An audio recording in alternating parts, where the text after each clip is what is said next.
Welcome to the Book Nook. We are so incredibly glad you are hanging out with us today. Yeah, thanks for joining us. We have a really fascinating deep dive for you today. We really do. Because, if you looked at the entire landscape of personal growth right now, everything is built around this intense expectation of addition. Oh, absolutely. It's a relentless narrative. Right. It's always telling you that to be better, you just have to do more. Like, you need to add a 5.0 a.m. ice bath to your morning routine. And a side hustle. Exactly. A side hustle, maybe a gratitude journal, some complex supplement stat. More reps at the gym, yeah. Yeah. But it is entirely like trying to make a car go faster by putting in premium fuel, upgrading the spark plugs, bolting on a spoiler, but completely ignoring the fact that you still have the emergency parking brake pulled all the way up. That parking brake analogy is, well, it's the perfect entry point for what we were looking at today. To- Because we were so conditioned by this additive mindset, right? We genuinely believe that if we just pile enough positive habits on top of our current lifestyle, those good habits will eventually, smother all our problems. They'll just magically cancel out the bad stuff. Exactly. But when you look at the actual mechanics of deep psychological resilience, that entire equation is flipped. It is not about what you start doing. Okay, so then what is it about? The real transformation happens when you identify what you have to, stop doing. And that is exactly what we are stripping down for you today in this deep dive. Okay, let's unpack this. We are examining the insights from a psychotherapist named Amy Morin. Specifically looking at her work, 13 Things Mentally Strong People Don't Do. Yes.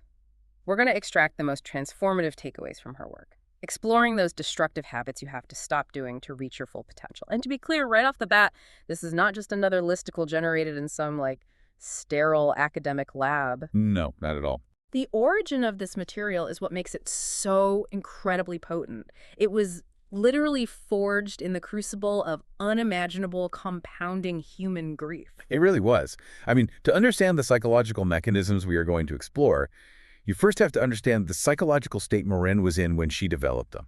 Which is just a wild story. It is. So this begins when she was just 23 years old. She's working as a newly minted therapist, and she attends a high school basketball tournament with her mother. Just a totally normal night out. Right. By all accounts, it is a completely normal, joyful evening. Her mother is vibrant, healthy, and deeply engaged in life. And then, less than 24 hours later, her mother suffers a sudden brain aneurysm and passes away. Which is just an absolute earthquake for a 23-year-old. Devastating. Just gone without warning. Now, because she is a therapist, she leans heavily into her training. She takes the necessary time off. She does the agonizing, deliberate work of processing the fact that her mother, won't be at her wedding, will never meet her future children. Yeah, heavy grief work. Right. And she does eventually find a level of peace. She reconstructs her life. Then, fast forward exactly 3 years to the anniversary weekend of her mother's death. This part is just so hard to fathom. It really is. She and her husband, Lincoln, who was only 26 at the time, decide to honor her mother's memory by returning to that exact same auditorium for another basketball game. It was a very conscious choice to face the memory head on. Exactly. So they go, and they head home feeling a sense of closure. And then, out of nowhere, Lincoln mentions he has a strange pain in his back. Minutes later, he collapses. A completely unpredictable, massive heart attack. At 26. Right, no prior history of cardiac issues, no warning signs at all. He is simply gone. So on the 3-year anniversary of losing her mother, she becomes a 26-year-old widow. The whiplash of that is, well, it's hard to even conceptualize. Yeah, having to pick out a casket for a healthy 26-year-old when your brain hasn't even processed that they are no longer in the room with you. It's unthinkable.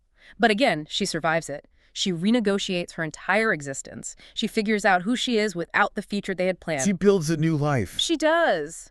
Years pass. She finds love again, marries a man named Steve, and they start over in a new place. And then, and I could barely believe this when reading it, the universe delivers a third devastating blow. Her father-in-law, Rob, by all accounts, an incredibly vibrant 72-year-old. The kind of guy who sails Lake Superior. Exactly, and rides motorcycles across the country. He gets diagnosed with terminal cancer. And unlike the sudden aneurysm or the sudden heart attack, this is a slow, agonizing decline. There are no treatments left. Right. They're just waiting for the inevitable. And this is where the pivot happens. This is the moment that completely recontextualizes the whole concept of mental strength for me. She is sitting at her kitchen table, watching this third devastating loss approach like a slow-moving train. The dread has to be just suffocating. Absolutely. And she feels herself slipping into the most dangerous psychological trap a human being can fall into. The why me trap. Oh, yeah. That dark, magnetic pull of thinking, this is fundamentally unfair. Why do I have to keep burying the people I love when everyone else my age is just worrying about their mortgages? Which is a completely understandable human reaction, by the way. Yeah. Most people would fall right into that. Oh, 100%. But Morin recognized from her own clinical experience that if she indulged in that reaction, if she let that narrative take root in her brain, it would destroy her capacity to handle the reality in front of her. She'd be paralyzed. Exactly. If she convinced herself she was a cosmic victim who couldn't handle one more tragedy, she would mentally collapse. So as a desperate survival mechanism, she sat at that table and began writing down a list of the cognitive traps she could absolutely not afford to fall into. She wasn't listing what to do to feel better. No, she was listing what she had to relentlessly avoid doing. That is the ultimate act of releasing the parking brake. Because as she points out in her own work, you can have a guy who goes to the gym and absolutely crushes a 2-hour workout every single day. Right. He tracks his macros, he lifts heavy. But if he stops on the drive home and eats a dozen donuts because he, deserves a treat, he is going to be incredibly frustrated when he doesn't see any physical changes. What's fascinating here is that the human brain works the exact same way. You can be meditating every morning. Right. And practicing mindfulness and repeating positive affirmations. But if you are simultaneously holding on to deep-seated resentment or quietly viewing yourself as a victim of your circumstances, those bad habits act like heavy lead weights. You're just dragging them around all day. Exactly. They drain your cognitive load, they spike your cortisol, and they completely neutralize the positive habits you were trying to build. You are really only as resilient as your most destructive habit. Which means we need to define what mental strength actually looks like under the hood. Because our culture has a really distorted view of this, I think. Oh, completely distorted. We tend to equate mental strength with acting tough. We think it is the action hero walking away from an explosion without blinking. Right, the stoic who never feels pain. Yeah, we think it means suppressing your tears, ignoring your pain, or adopting this, toxic positivity where you just smile and say everything happens for a reason while your life is literally burning down. That is emotional suppression, which is the exact opposite of mental strength. True mental resilience is a highly calibrated, three-pronged mechanism. Okay, break that down for us. It requires a constant, active balancing of your thoughts, your behaviors, and your emotions. Let's trace how a downward spiral actually functions neurologically. Okay. Imagine someone who feels a spike of anxiety in social situations. That is the emotion. To alleviate that deeply uncomfortable emotion, they adopt a specific behavior. Like avoiding eye contact. Exactly. Avoiding eye contact or not speaking to their colleagues in the break room. Because they project that closed-off energy, their colleagues naturally assume they don't want to be bothered. So the colleagues ignore them too. Right. The colleagues don't initiate conversation either. The person walks out of the break room having experienced zero social interaction, which then solidifies the thought, I am inherently unlikable and socially awkward. Wow. So the loop just feeds itself. Yes. That thought triggers more anxiety, which dictates more avoidant behavior, which creates more isolation. That loop becomes a concrete reality. But wait, I want to pause and challenge the premise of breaking that loop here, because modern pop psychology constantly tells us that our feelings are entirely valid and that we can't control our initial emotional reactions. Which is true. They are autonomic responses. Right. If I feel terrified, my body is literally flooded with adrenaline before my conscious brain even registers what is happening. So how can Morin suggest we balance an overwhelming physiological response with simple logic? Are we supposed to just debate our own nervous systems?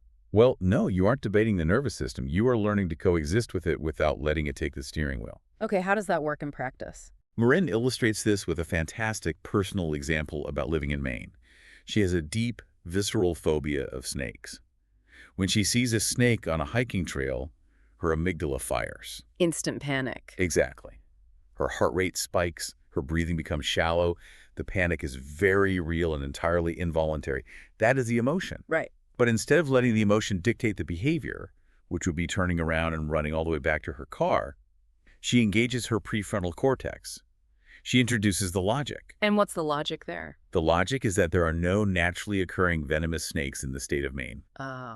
So she isn't trying to magically stop feeling afraid. The fear is still there. Exactly. The fear is absolutely present, but the logic creates a counterbalance. The synthesis of that terror and that rational data results in the behavior. Which is? She safely walks past the snake, giving it a wide berth.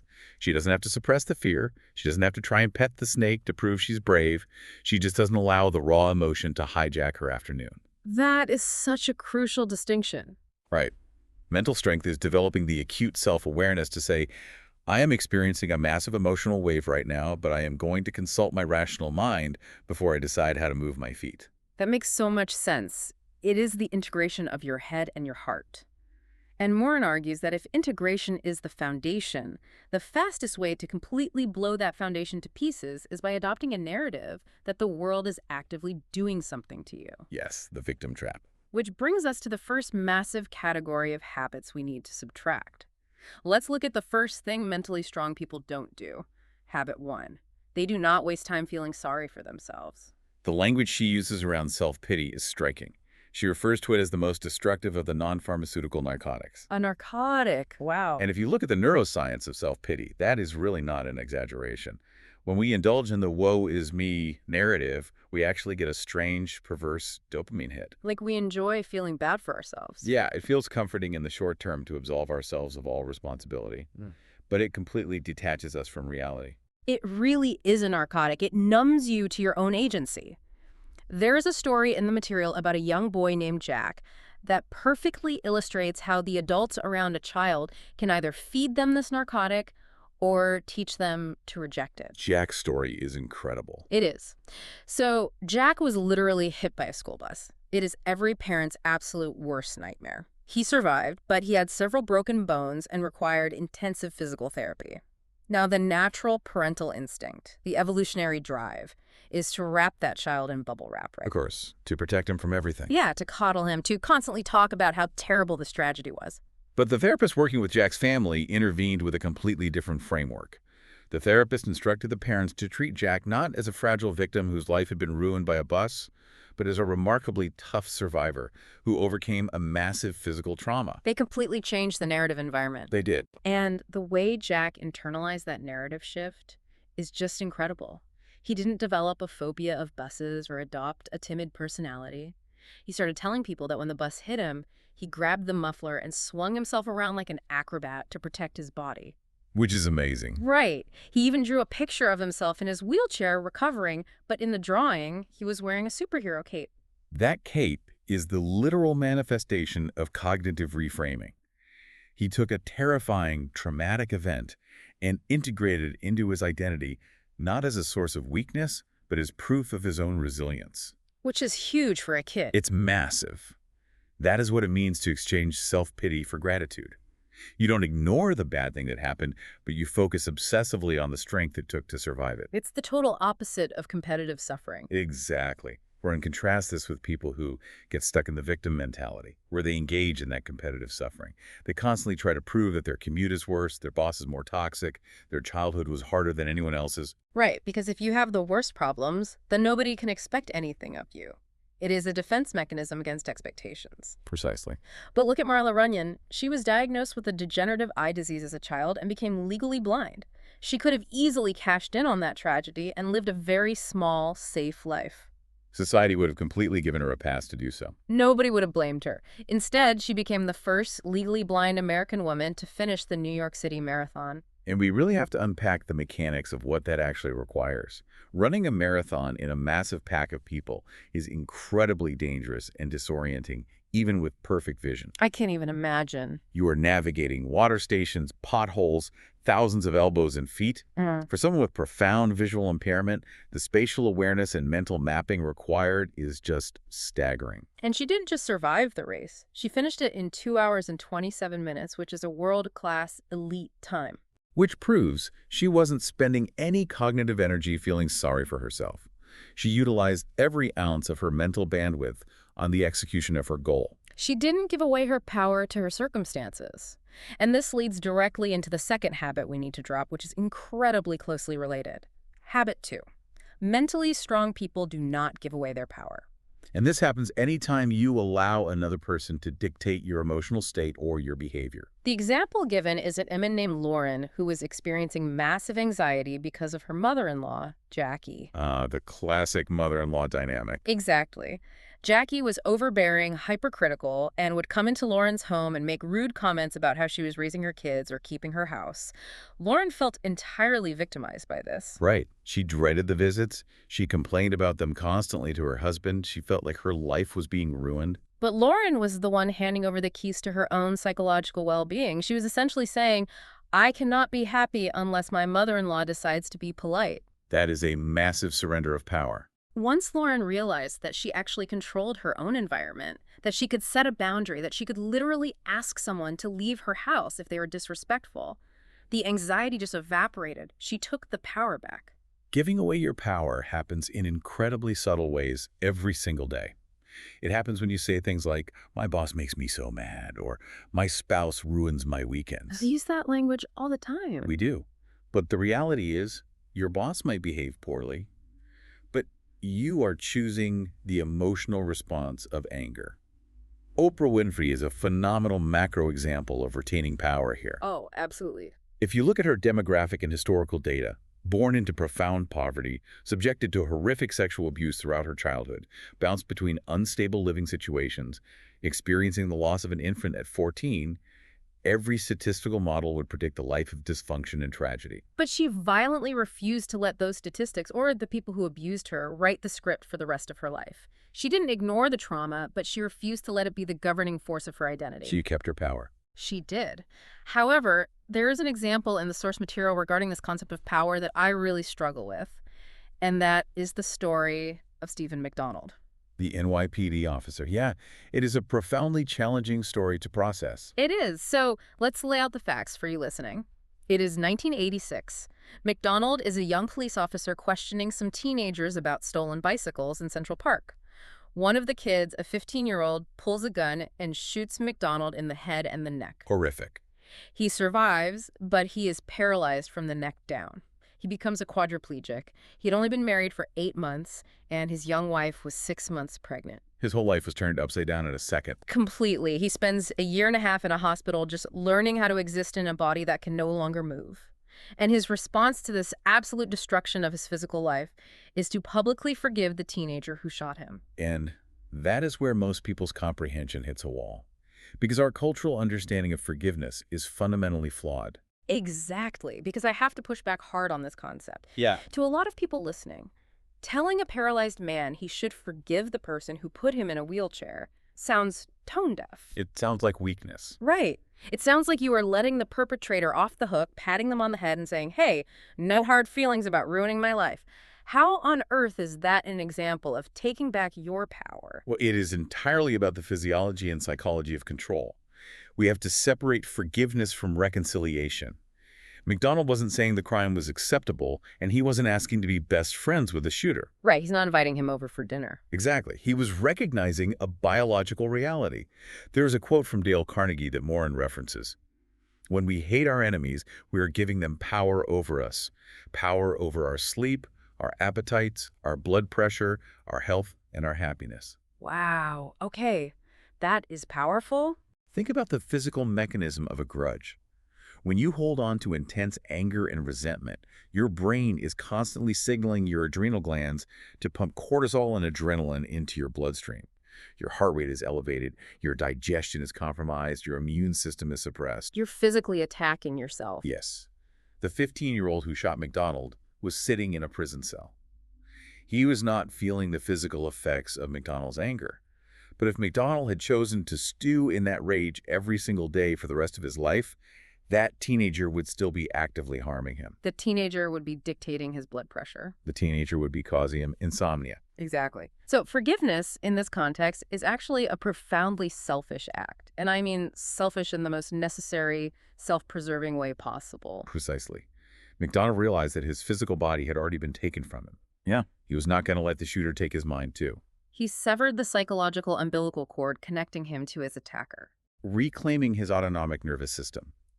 That is what taking your power back looks like at the highest possible level.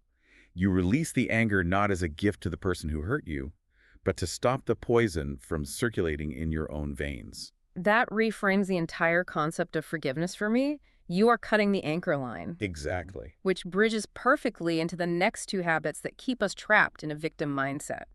Dwelling on the past, which is habit 7, and feeling the world owes you something, which is habit 12. These two are intrinsically linked. Oh, completely. Because when we spend all our cognitive energy cataloging everything we've lost or suffered in the past, it almost always mutates into this toxic entitlement about the future. We start keeping a subconscious ledger. Right, thinking, I suffered through a terrible childhood, so the universe owes me an easy adulthood. We see this clearly with two examples in the text. There is Gloria, a mother whose 28-year-old daughter constantly makes terrible life choices, fails, and moves back into Gloria's house. A tough situation for any parent. Yes, Gloria is drowning in stress, but instead of dealing with the present reality and setting boundaries, she spends all her time dwelling on the past. She constantly obsesses over the mistakes she made when her daughter was a teenager, convinced that if she had just done things differently, this wouldn't be happening. She is trapped in a time machine of guilt. And then you have Lucas, who is on the other side of that coin. Lucas gets sent to therapy through an HR mandate at his corporate job. Never a good sign. Right. He keeps getting reprimanded for poor performance and a bad attitude. And Lucas sits in the therapist's office and genuinely argues that he shouldn't have to work as hard as his colleagues because he is naturally smarter than them. Wait, really? He actually said that? Yeah. He felt that because he possessed innate intelligence, the world should recognize his brilliance and hand him a promotion without requiring the actual labor. Lucas felt the world owed him a shortcut based on his potential. But the universe does not operate on a ledger system. The world does not care about your potential, and it does not keep track of your suffering to pay you back with good luck later. It just doesn't. Morin uses the incredible story of Wilma Rudolph to shatter this illusion of cosmic fairness. Let's talk about Wilma. Her story is amazing. Wilma Rudolph's life story reads like an absolute gauntlet of unfairness. She is born prematurely into a massive family weighing only 4 pounds. She barely survives infancy. And then it gets worse. Right. At age 4, she contracts polio. She survives, but her left leg is paralyzed. She has to wear heavy metal leg braces until she is 9 years old, and then orthopedic shoes for 2 more years. If anyone had the right to sit back and demand that the world cater to her, demand that society make things easy for her because she drew a terrible hand, it was Wilma. But what did she actually do? Did she wait for the universe to compensate her? No. By the time she was 12, through sheer excruciating physical therapy and willpower, she was walking normally. Which is a miracle in itself. But she didn't stop there. She joined her school's basketball and track teams. And she eventually went on to become an Olympic athletic champion, winning 3 gold medals in a single Olympic Games. She broke world records on legs that doctors said might never walk again, because she didn't waste a single calorie of energy keeping score. As the old saying goes, the world owes you nothing. It was here first. That's a great quote. If you walk around believing you deserve success or happiness simply because you exist, or because you think it's finally your turn to have things go right, you are setting yourself up for a lifetime of chronic frustration. Because the moment reality doesn't match your internal ledger, you feel robbed. You feel like a victim all over again. So true. So if we can successfully strip away these victim mentality habits, if we stop paying ourselves, if we stop handing over our power, and we stop waiting for the universe to pay us back, we usually stumble headfirst into the next major psychological trap. And this brings us to part 3, the futility of trying to control the world. Right, because once we accept that the universe isn't going to magically protect us, our immediate reaction is to try and micromanage every single variable around us so we can finally feel safe. We become obsessed with control, which leads us to habit 3, the habit of shying away from change, and habit 4, focusing on things we cannot control. Control is the most tantalizing illusion the human brain produces. We deeply believe that if we can just manage the environment perfectly, we won't get hurt. But life is dynamic, and change is the only constant. Look at the case of Richard in the source material. Richard goes to therapy because he is 75 pounds overweight and has just been diagnosed with type 2 diabetes. A serious wake-up call. His doctor has told him he has to fundamentally alter his diet and begin exercising, or he is going to face severe life-shortening consequences. But Richard is paralyzed. He avoids making the changes. And it isn't because he doesn't understand the medical science. He knows the stakes. He is avoiding the change because stepping into a new reality requires him to mourn the old one. Yeah. It requires him to look in the mirror and say, the way I have been living my life for the past decade is wrong, and it is killing me. That is a massive blow to the ego. It is deeply uncomfortable. It is much easier for the ego to remain in a familiar misery than to step into an unknown reality, even if that new reality is healthier. Exactly. But Morin makes a very sharp observation here.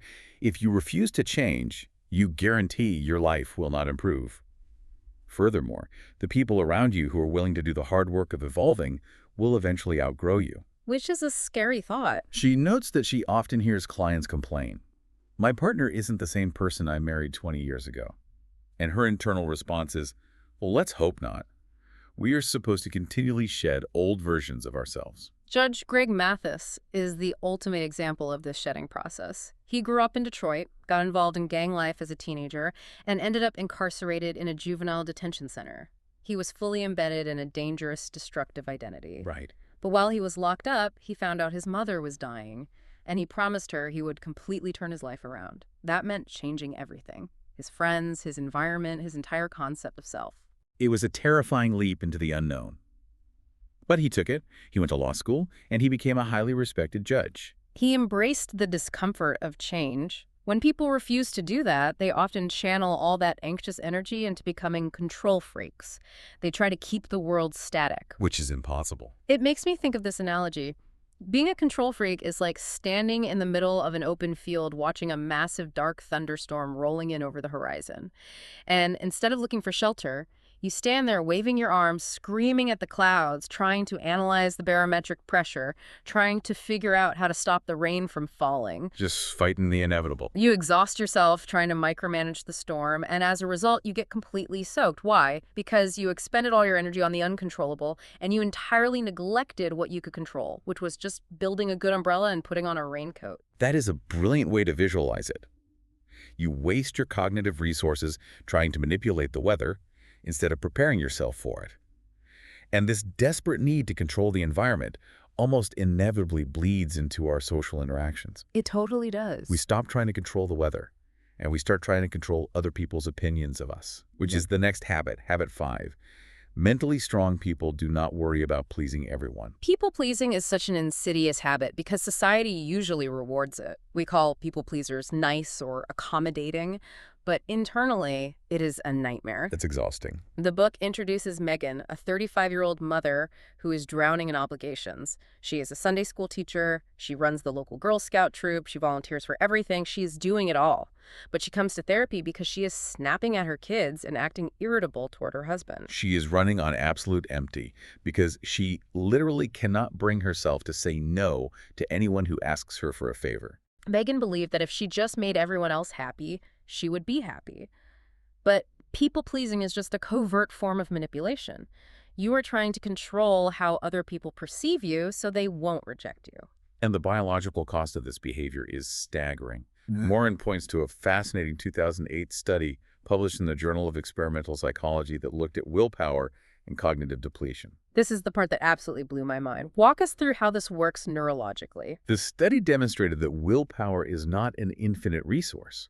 It is tied to our blood glucose levels and cognitive load. And here's the key finding. People deplete their willpower significantly faster when they are making choices simply to please someone else, as opposed to making choices based on their own internal desires or values. Let me make sure I'm understanding the mechanism here. If I decide to go to the gym because I deeply value my own health, it takes a certain amount of willpower. Right. But if I only go to the gym because I want my spouse to think I look good, the exact same physical workout drains significantly more cognitive energy for my brain. Exactly, because when your motivation is external, when you are doing it to manage someone else's impression of you, your brain has to run an extra exhausting background process. Wow. It constantly monitors. Is this working? Are they impressed? What if they don't notice? It is like running a heavy application on your computer. It drains the battery incredibly fast. If you live your whole life like Megan, doing things just to keep the peace and please the neighborhood, you will experience profound ego depletion. You will burn out and you will become deeply resentful of the very people you are trying to please. And resentment is the perfect bridge to habit 9. Mentally strong people do not resent other people's success. Nelson Mandela had that famous quote about resentment being like drinking a glass of poison and then sitting around hoping your enemy is the one who dies from it. It only destroys the vessel holding it. We see this with the character Dan in the book. If you looked at Dan from the outside, his life was perfect. He had a beautiful home, a great career, a healthy family. He was the guy hosting the neighborhood barbecues. Sounds like a great life. But internally, Dan was being eaten alive by a toxic secret. He was intensely resentful of any neighbor or colleague who seemed to be doing better than him. If a neighbor bought a new car, Dan would immediately diminish it, thinking he probably went into massive debt for that. Classic defense mechanism. If a coworker got a promotion, Dan would tell himself, she only got it because she plays golf with the CEO. He had to tear them down in his own mind to protect his fragile ego. But why is this such a common human default? Why is it so incredibly easy for us to look at someone else's achievement and feel a spike of bitterness instead of inspiration? I think it's because of the way our brains process comparison. We suffer from a severe cognitive illusion. When we look at a hugely successful CEO or a New York Times best-selling author or an elite professional athlete, we only see the highlight reel. We see the championship ring, the wealth, the applause. Right, and our brain immediately says, I want that. But Morin forces a very uncomfortable moment of honesty. She asks, do you really want that? Right. Do you actually want the reality of that life? Do you want to wake up at 4 a.m. every single day of the week, including your birthday? Do you want to meticulously weigh every ounce of food you consume? Most people definitely do not. Do you want to push your body until your joints are permanently damaged and sacrifice weekend trips with your kids so you can practice your swing in the freezing rain? The answer for 99% of people is a resounding no. We want the result, but we absolutely refuse to endure the process. Resentment flourishes when we ignore the thousands of hours of unseen, monotonous, grueling effort that built the success we are envying. We assume they got lucky, which lets us off the hook for not working as hard. To dismantle this resentment, we have to fundamentally shift our paradigm from zero-sum competition to cooperation. How so? If your brother-in-law is a brilliant real estate investor, don't secretly hope the market crashes so he loses his shirt. Swallow your pride, take him to lunch, and ask him to explain his strategy. View successful people as resources and allies, rather than threats to your self-worth. Okay, let's take stock of where we are. We have worked through the victim trap, stopping the self-pity, reclaiming our power, and letting go of the past.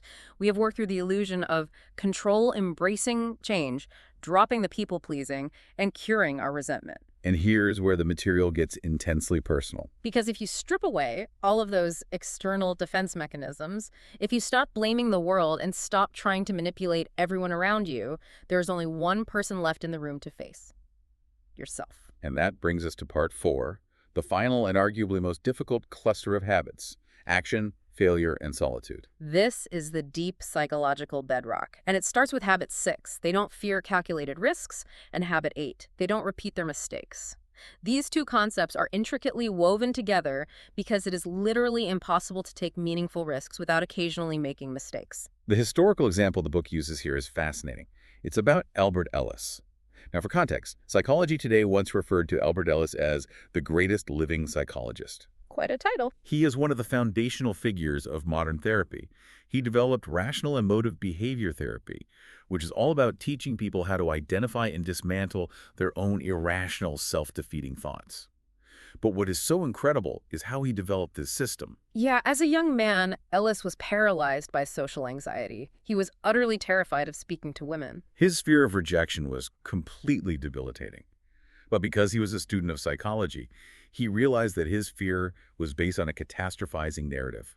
His brain was telling him, if you ask a woman out and she says no, you will die of embarrassment. It will be the end of the world. So he decided to turn himself into a human laboratory. He forced himself to take a calculated risk to test his own hypothesis. He practically invented exposure therapy on himself.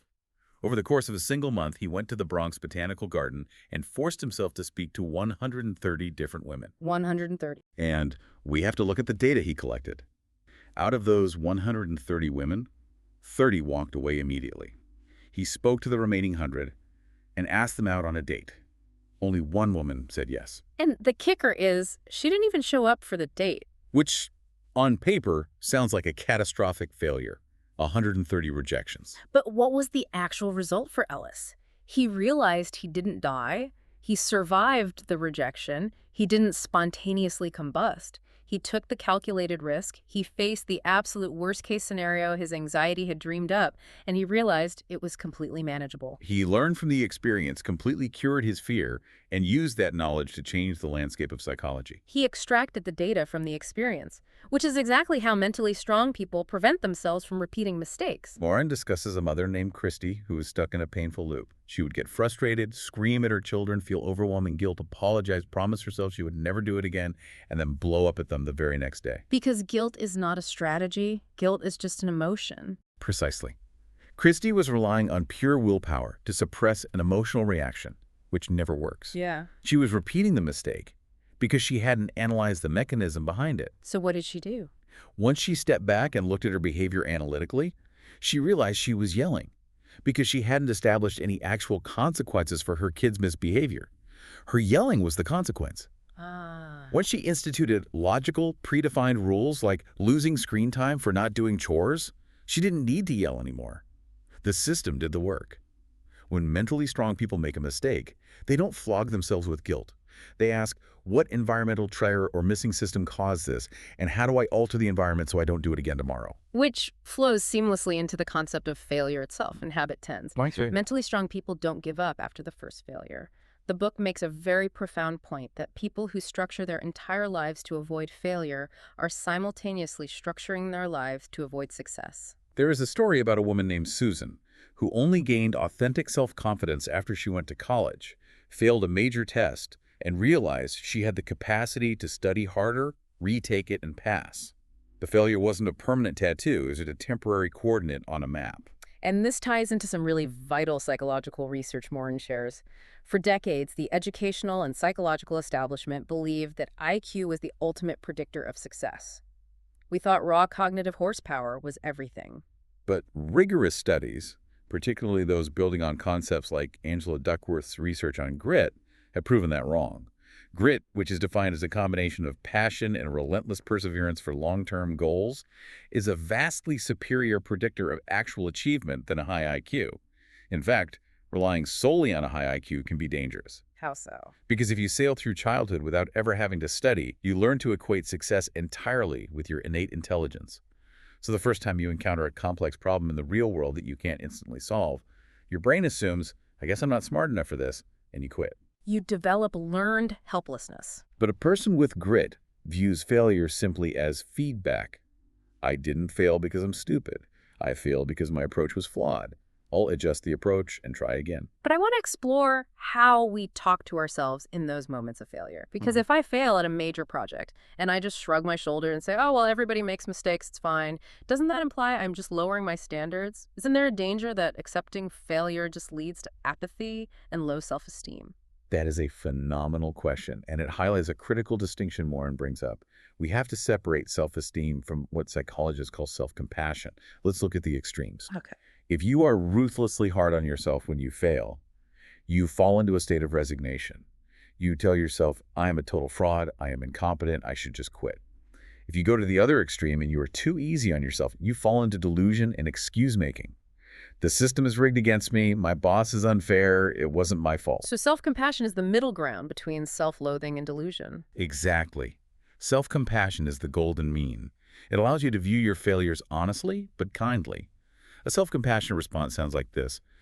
I completely botched that presentation today because I procrastinated and didn't prepare the slides in time. That is entirely on me. Taking ownership. Yes. However, making a poor scheduling decision does not mean I am a worthless human being. I will implement a strict timeline for my next project. You hold yourself accountable for the mistake, but you do not allow the mistake to destroy your core identity. That is the engine of grit. It frees you to try again. Wow! Self-compassion as the neurological engine for grit. That makes perfect sense. But here is the catch. To practice that kind of objective self-compassion, to analyze your mistakes and recalibrate your thoughts, you have to be able to sit quietly and actually listen to your own brain. Which is really hard for a lot of people. It is. Which brings us to habit 11. Mentally strong people do not fear alone time. There is a famous quote from the philosopher Blaise Pascal. All of humanity's problems stem from man's inability to sit quietly in a room alone. We treat solitude like it is a terminal illness. We run from silence at all costs. The book illustrates this beautifully with a client named Vanessa. Vanessa is a highly successful real estate agent. She goes to her doctor and begs for a prescription for sleeping pills. Because she can't sleep. Right. She says that the minute she lies down in bed, her mind starts racing at 1,000,000 miles an hour. Hmm. She replays conversations, she stresses about interest rates, she worries about her kids. It is a deafening cacophony of anxiety, and it keeps her awake for hours. And the doctor, astutely, refuses to give her the pills and suggests counseling instead. And when Vanessa unpacks her daily routine in therapy, the root cause becomes blatantly obvious. Why was her brain screaming at night? Because during the day, she never stopped moving. Not for a second. From the moment she woke up, she was checking emails, she had the news playing in her car, she was networking at lunch, she was scrolling social media in line for coffee. She had conditioned herself to feel guilty if she wasn't producing or consuming information. Her brain was starved for processing time. If we look at the neuroscience, the brain has a network called the default mode network.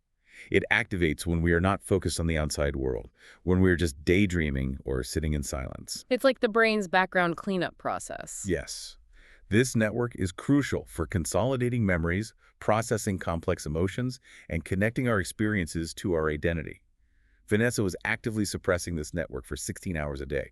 So, of course, the second she put her head on the pillow and the external noise finally stopped, her brain screamed, "Finally, we have 16 hours of emotional data to process. Let's go." Solitude isn't a luxury. It is a biological and psychological necessity.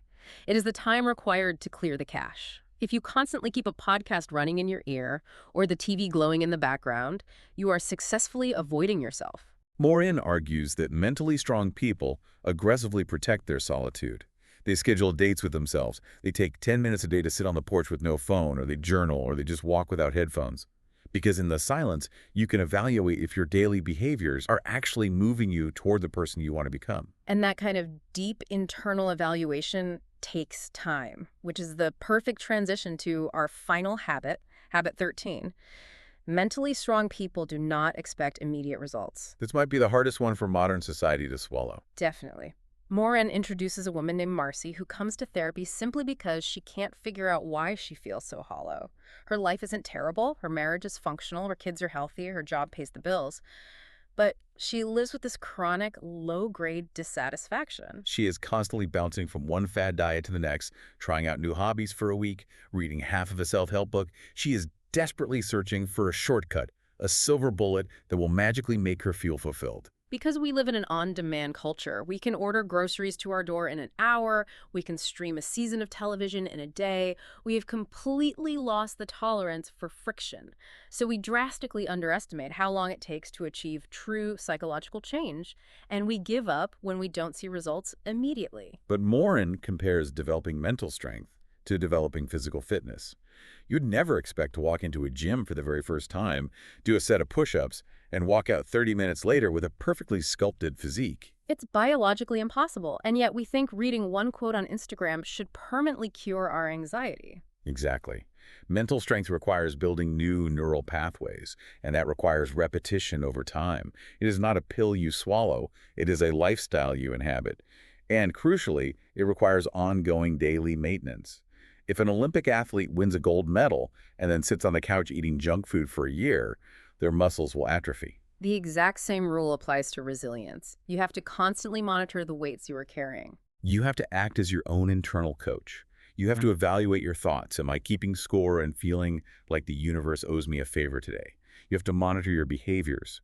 Am I saying yes to this request just to please my neighbor, even though it drains my energy? And you have to regulate your emotions. Am I indulging in the narcotic of self-pity right now? And you must accept that even with all this knowledge, you will still have bad days.